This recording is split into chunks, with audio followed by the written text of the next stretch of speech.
Assalamualaikum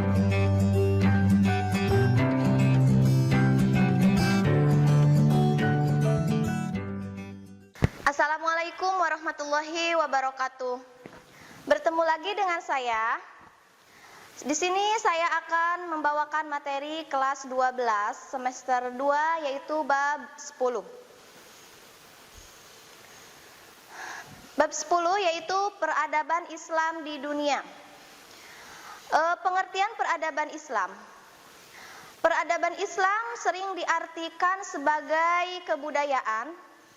Nah, menurut Yusuf Qaradawi, peradaban itu adalah sekumpulan dari bentuk-bentuk kemajuan, baik berupa kemajuan bendawi, ilmu pengetahuan, seni, sastra, maupun sosial yang terdapat pada suatu masyarakat atau pada masyarakat yang serupa. Selanjutnya, perkembangan peradaban Islam. Islam pertama kali berkembang di Mekah, kemudian berlanjut ke Madinah dan menyebar ke wilayah Hijaz, jadi semenanjung Arab. 1. Periode Nabi Muhammad. Nabi Muhammad SAW merupakan Rasul terakhir yang membawa perubahan besar berlandaskan konsep dakwah yang strategis. Baik di Mekah maupun di Madinah, Nabi Muhammad berhasil mengubah bangsa Arab jahiliyah yang semulanya egois, terbelakang, barbar, tidak mau diatur dan terpecah belah karena sentimen kesukuannya menjadi umat muslim yang maju di bidang ekonomi, kebudayaan, dan kemiliteran. Bahkan sanggup mengalahkan pasukan Romawi yang kala itu merupakan pasukan adidaya. Nah, periode Khulafaur Rasyidin ada 4 orang khilafah yang kepemimpinannya dipilih secara demokratis oleh umat Islam. Mereka itu adalah 1. Abu Bakar As-Siddiq, yang kedua Umar bin Khattab, yang ketiga Utsman bin Affan, dan keempat adalah Ali bin Abi Thalib. Keempat tersebut diberi gelar Khulafaur Rasyidin. Ketika Islam dipimpin Khulafaur Rasyidin, Islam mengalami perluasan wilayah, sehingga Islam itu tidak hanya dianut oleh orang-orang Arab di semenanjung Arab, tetapi meluas sampai di negara-negara sekitarnya. Khulafaur Rasyidin membawa suatu peradaban yang segar, khas, unik, dan cara pandang baru terhadap kehidupan manusia, yang dikenal dengan ciri-cirinya sebagai berikut. Yang pertama, persamaan hak. Derajat manusia tidak lagi diukur dari atau dinilai dari warna kulit, ras, suku bangsa, dan asal-usulnya. Tetapi mulia tidaknya seseorang didasarkan pada ketakwaan kepada Allah Subhanahu wa Ta'ala sesuai dalam surat Al-Hujurat ayat 13. Nah, yang kedua adalah semangat persaudaraan. Ikatan persaudaraan tidak hanya berlandaskan hubungan darah atau adanya perkawinan, akan tetapi juga berlandaskan ikatan akidah atau keimanan. Selanjutnya nomor 3 adalah penerapan keadilan yang merata. Dan yang keempat adalah kekuasaan itu amanah. Islam menyerukan kepada penguasa agar bekerja untuk melayani dan membahagiakan rakyatnya, bukan untuk diri sendiri atau kelompok. Selanjutnya, yang ketiga, periode Bani Umayyah. Dinasti Bani Umayyah didirikan oleh Muawiyah bin Abi Sufyan bin Harb bin Umayyah. Sukses kepemimpinannya secara turun-temurun dimulai saat Muawiyah mewajibkan seluruh rakyatnya agar menyatakan kesetiaannya terhadap anaknya, yakni Yazid bin Muawiyah. Hal ini dipengaruhi oleh monarki yang diterapkan di Persia dan di Bizantium. Bani Umayyah itu berumur kurang lebih 90 tahun. Selanjutnya, Khalifah besar Bani Umayyah. Khalifah besar Bani Umayyah ada 5 orang. Yang pertama adalah Muawiyah bin Abi Sufyan. Kepemimpinannya pada tahun 661 sampai 680 Masehi. Yang kedua adalah Abdul Malik bin Marwan pada tahun 685 sampai 705 Masehi. Yang ketiga adalah Walid bin Abdul Malik pada tahun 705 sampai 715. Yang keempat, Abdullah bin Abdul Aziz pada tahun 717 sampai 720 Masehi. Dan yang kelima adalah Hisham bin Abdul Malik pada tahun 724 sampai 743 Masehi. Dari semua khalifah tersebut, Khalifah Umar bin Abdul Aziz lah yang dikenal sebagai khalifah yang paling bijaksana sehingga mendapat julukan sebagai Khulafaur Rasyidin yang kelima. Kemajuan yang dicapai pada masa Bani Umayyah yang pertama adalah administrasi pemerintahan dan sarana prasarana. Yang kedua adalah arsitektur. Yang ketiga ilmu pengetahuan dan kebudayaan. Yang keempat peradilan dan yang kelima adalah teknologi. Faktor-faktor penyebab kemunduran Bani Umayyah dalam perjalanan sejarahnya, Bani Umayyah itu mengalami kemunduran pada masa pemerintahan Khalifah Walid bin Yazid pada tahun 743 sampai 744 Masehi. Bahkan akhirnya mengalami kehancuran ketika diserang oleh Bani Abbasiyah pada tahun 750 Masehi. Berikut beberapa faktor penyebab lemahnya pemerintahan Bani Umayyah. Yang pertama, sistem pergantian khalifah melalui garis keturunan adalah suatu sistem yang baru bagi tradisi Arab. Pengaturannya itu tidak jelas, sehingga sistem pergantian khalifah menyebabkan terjadinya persaingan yang tidak sehat di kalangan istana.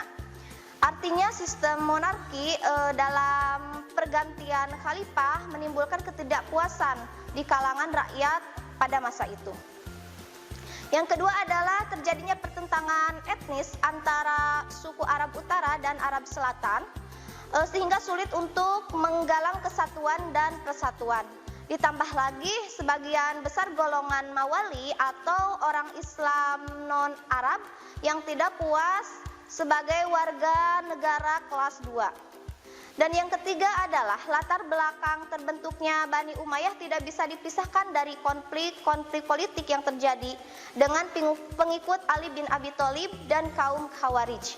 Penumpasan kelompok-kelompok tersebut banyak menyedot kekuatan pemerintahan Bani Umayyah.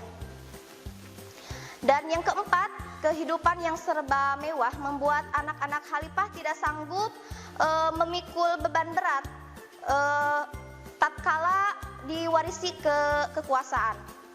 Dan yang kelima adalah munculnya kekuatan baru yang dipelopori oleh keturunan Abbas bin Abdul Muthalib yang mendapat dukungan penuh dari Bani Hashim, yaitu golongan yang mendukung Ali bin Abi Thalib dan Mawali. Selanjutnya nomor 4 adalah masa Bani Abbasiyah yang didirikan pada tahun 1132 Hijriah sampai 750 Masehi. Merupakan kelanjutan Bani Umayyah. Kenapa dinamakan Abbasiyah? Karena pendirinya itu merupakan keturunan Abbas bin Abdul Muthalib, yakni paman Rasulullah SAW yang bernama Abdullah As-Safah bin Muhammad bin Ali bin Abdullah bin Al-Abbas. Kekuasaannya berlangsung dalam rentan waktu yang sangat panjang, mulai tahun 132 Hijriah sampai 750 Masehi, sampai 656 Hijriah atau 1258 Masehi. Selanjutnya pemerintahan Bani Abbasiyah dibagi menjadi 5 periode. Yang pertama, periode pertama pada tahun 132 Hijriah atau 750 Masehi sampai 232 Hijriah sampai 847 Masehi. Periode ini dipengaruhi oleh Persia I. Dan yang kedua, periode kedua pada tahun 232 Hijriah atau 847 Masehi sampai 334 atau 945 Masehi. Periode ini dipengaruhi Turki satu.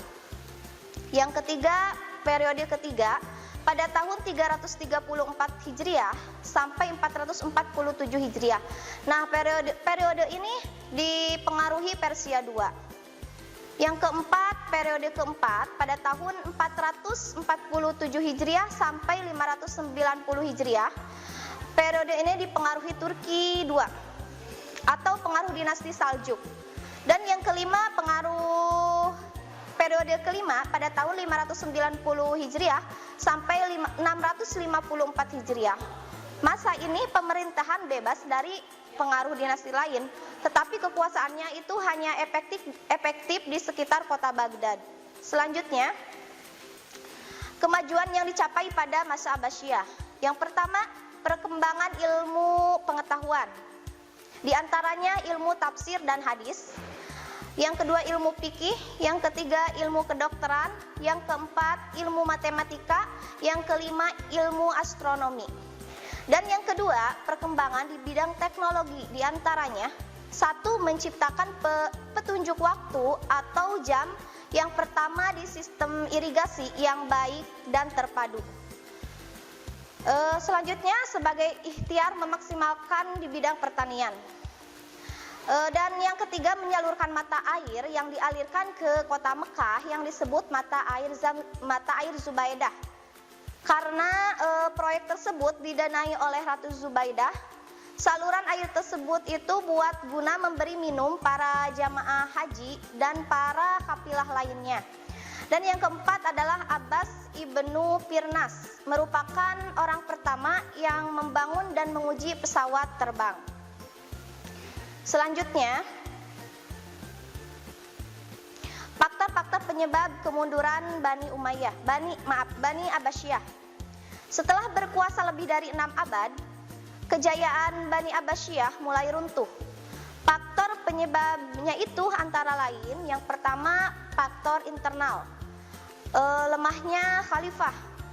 Yang kedua adalah faktor eksternal, seruan perang salib yang dikumandangkan Paus Urbanus II pada tanggal 26 November 1095. Hal itu membuat negara-negara Kristen mempersiapkan tentaranya untuk ikut berperang. Di samping perang salib, faktor lain yang berpotensi menghancurkan Bani Abbasiyah adalah adanya serangan Hulagu pada tanggal 10 Februari tahun 1258 Masehi. Hulagu bersama pasukannya menghancurkan jantung pemerintahan Bani Abbasiyah. Seluruh kota dijarah dan dibakar. Yang kelima, masa khilafah Turki Utsmani. Keberadaan khilafah ini sudah muncul sejak tahun 699 Hijriah. Akan tetapi kekhilafannya baru diumumkan pada tahun 923 Hijriah. Khilafah ini didirikan oleh Utsman bin Ertugrul bin Sulaiman Shah bin Kia Alf dari suku Katiturmania. Khilafah Turki berkuasa selama lebih dari 6 abad. Prestasi besarnya adalah menguasai Konstantinopel, kalau sekarang itu Istanbul.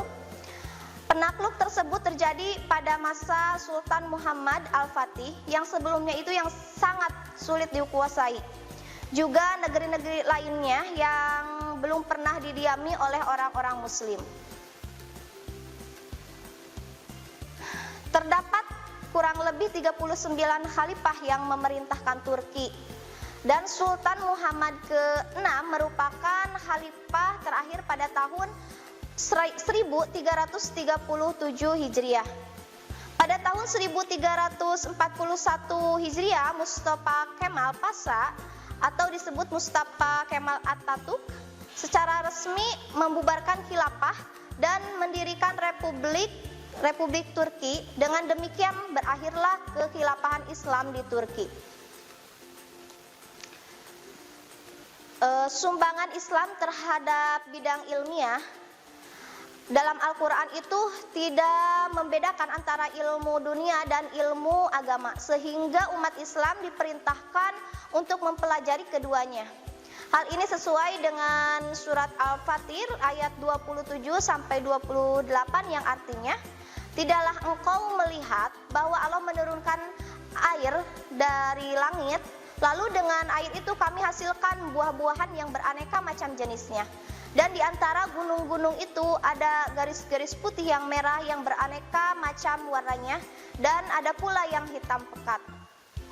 Selanjutnya, dan demikian pula di antara manusia, makhluk yang bergerak, bernyawa, dan hewan-hewan ternak, ada yang bermacam-macam warnanya dan jenisnya.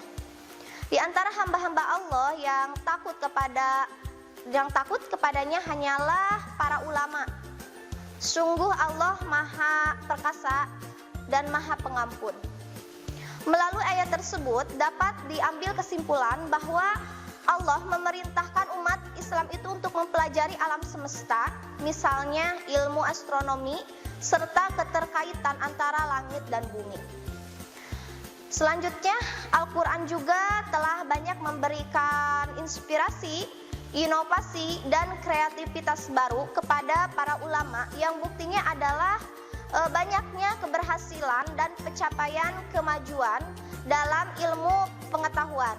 Antara lain sebagai berikut. Yang pertama, pelopor metode penelitian eksperimen. Misalnya, Hasan Ibnu Hasim membuktikan teorinya bahwa objek-objek itu dapat dilihat disebabkan adanya cahaya yang masuk ke mata.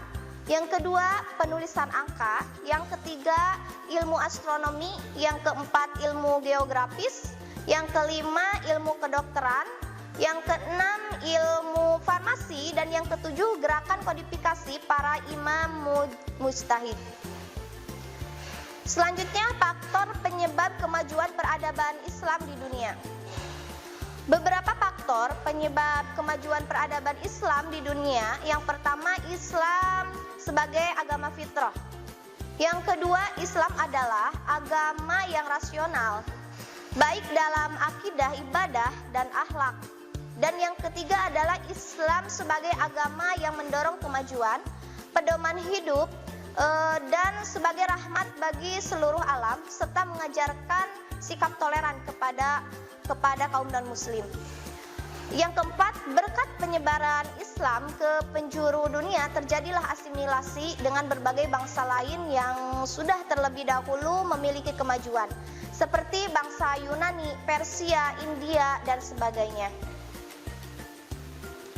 Yang kelima, semangat umat Islam mencari ilmu pengetahuan sesuai yang diamanahkan oleh Allah Subhanahu wa taala di dalam Al-Qur'an, sehingga lahirlah para ilmuwan Islam dan berbagai disiplin. Yang keenam adalah dukungan penuh dari para khalifah terhadap pengembangan ilmu pengetahuan dengan memberikan gaji dan dana yang luar biasa untuk menerjemahkan karya-karya ilmuwan terdahulu.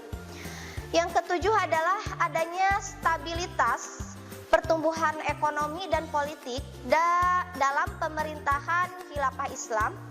Dan yang kedelapan, didirikannya lembaga perpustakaan yang bukan hanya perpustakaan tetapi juga dipakai sebagai tempat penerjemah dan juga sebagai pusat kajian ilmu pengetahuan. Selanjutnya adalah faktor penyebab kemunduran peradaban Islam di dunia. Berikut itu adalah beberapa faktor penyebab kemunduran peradaban Islam di dunia. Yang pertama, semakin jauhnya umat Islam terhadap ajaran Al-Quran dan hadis dan kehidupan beragama, bermasyarakat, dan bernegara. Padahal hanya Al-Quran dan hadis, umat Islam akan terangkat derajatnya dan harkat dan martabatnya.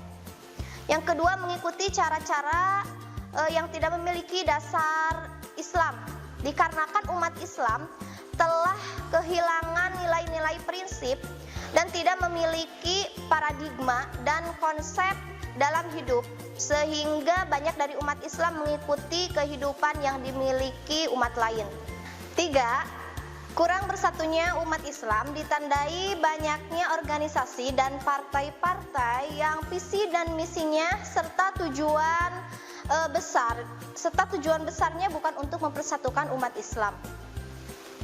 Yang keempat adalah adanya ghazwal fikri atau perang pemikiran yang dilancarkan oknum yang tidak menyukai Islam.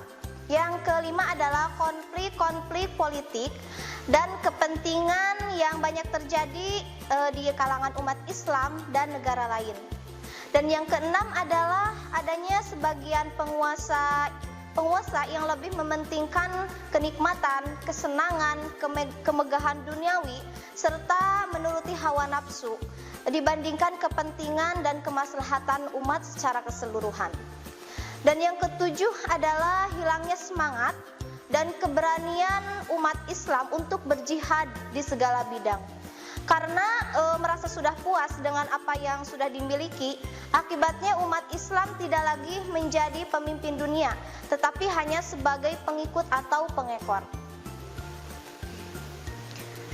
Selanjutnya adalah manfaat mempelajari perkembangan ajaran dan kebudayaan Islam di dunia.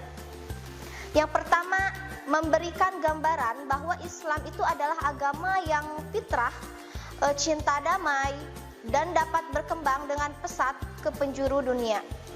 Yang kedua adalah perkembangan Islam yang sangat pesat tersebut menjadikan pendorong kaum muslimin untuk meningkatkan kualitas pribadi umat Islam agar mampu berperan dalam peraturan dunia yang semakin global.